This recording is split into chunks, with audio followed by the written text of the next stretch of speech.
जैसा कि आपको विदित है कि राजस्व विभाग बहुत ही महत्वपूर्ण भागीदारी समाज में निभाता है और इस विभाग में बहुत सारे समस्याएं भी आम लोगों के बीच से सुनने को मिलता है। मुझे पूरा विश्वास है कि जो जिम्मेवारी हमारे पार्टी के नेतृत्व ने और मुख्यमंत्री जी ने मुझे दिया है, इस चुनौती को स्वीकार करते हुए मैं इसे अवसर में बदलने का प्रयास करूंगा। और चुनौती जब अवसर में बदलने का प्रयास किया जाता है तो मुझे लगता है कि अपने आप जो जनता की समस्याएं हैं और विशेष करके जो भूमि विवाद है उसका रास्ता निकल सकता है।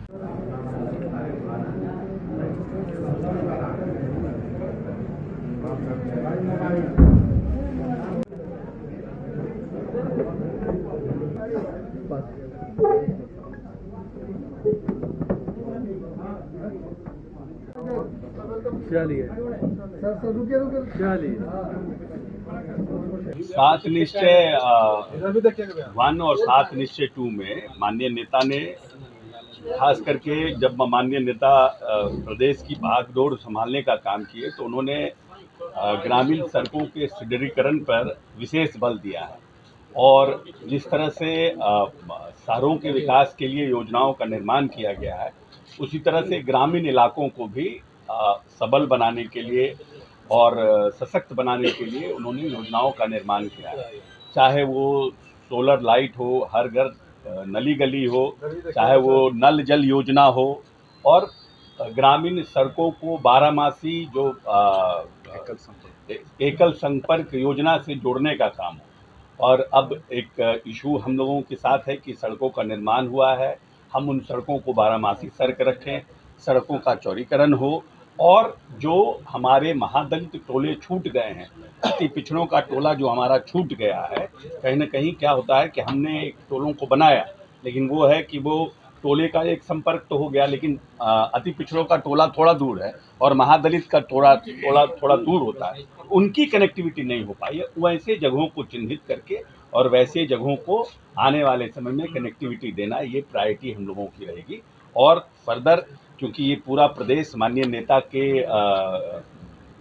सपनों का बिहार हम सबको बनाना है और माननीय नेता हमेशा ग्रामीण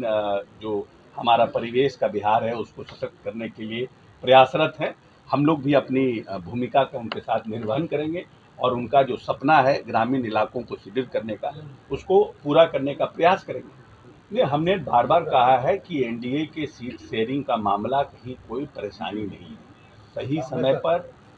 सही समय पर उचित समय पर उचित जगह पर हम लोग इसका अनाउंसमेंट कर देंगे। ये कहीं कोई संशय नहीं है, आपस में कहीं कोई परेशानी नहीं है क्योंकि जहाँ जहाँ भारतीय जनता पार्टी की गठबंधन एनडीए की सरकारें हैं और जहाँ एनडीए की सरकारें चुनाव लड़ी, अभी किसी राज्य की घोषणा नहीं हुई है। भारतीय जनता पार्टी ने अपने सीटों की घोषणा की है, फर्स्ट लिस्ट और सेकेंड लिस्ट, और जो आने वाले समय में जो उनका आएगा वो एनडीए से बात करके बाकी घटक दलों से बहुत जल्द हो जाएगा। देखिए ऐसा है ना कि कोई भी राजनेता जो बिहार की राजनीति करते हैं, क्योंकि 18 साल में नीतीश कुमार ने जो काम को किया है, निश्चित रूप से कहीं ना कहीं तेजस्वी जी जब सरकार से हटे थे तो उन्होंने नीतीश जी के ऊपर व्यक्तिगत प्रहार किया था और उनके पिता श्री लालू प्रसाद यादव जी ने व्यक्तिगत प्रहार किया था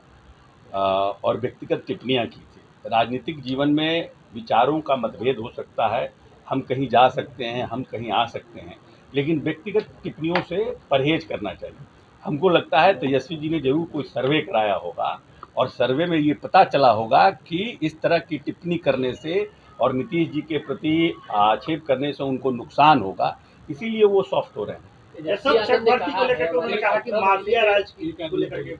शिक्षक भर्ती में जो प्रश्न आउट हुए हैं उसको लेकर नहीं, वो प्रश्न आउट हुए हैं कि नहीं हुए हैं उसमें भी अभी क्लैरिटी नहीं है। बिहार पब्लिक सर्विस कमीशन ने कहा है कि मेरा प्रश्न आउट नहीं हुआ है। मान लीजिए किसी ने कंप्लेन किया, उस पर जो जांच हो रही है उसमें तो लेट एवरीथिंग कम्स आउट। और हम लोग तो जिस पॉलिटिकल पार्टी के राजपाट में बीपीएससी के अध्यक्ष जेल गए, जिनके ऊपर बार बार मुकदमा हुआ, कितनी बार पेपर लीक हुआ, उनको इन सब चीज़ों पर टिप्पणी करना उचित है। हमारी सरकार, नीतीश जी की जो सरकार है, उन्होंने इस 18 साल में हमेशा से ट्रांसपेरेंट, निष्पक्ष और पारदर्शी